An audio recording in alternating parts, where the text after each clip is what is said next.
I think that's something that's very hard to measure. But I think one of the most important things is that the college's Welsh language scheme commits the college to being a bilingual institution.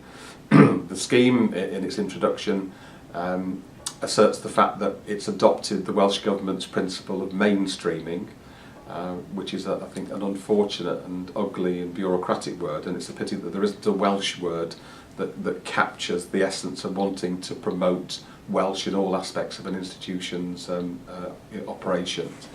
And we made that clear within our local community that we are a bilingual institution. And I think when an institution as large as this makes that public pronouncement, I think it's also making a statement about the value of the language and the fact that we value that language.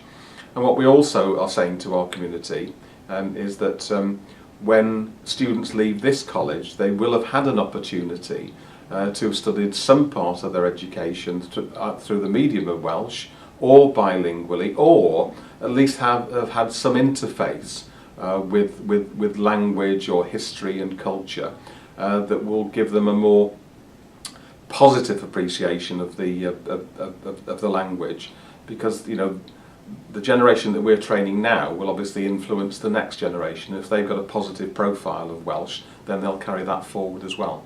So we like to think that we're very much a pro-Welsh language organisation, but what that also means is that we say that that both languages are equal.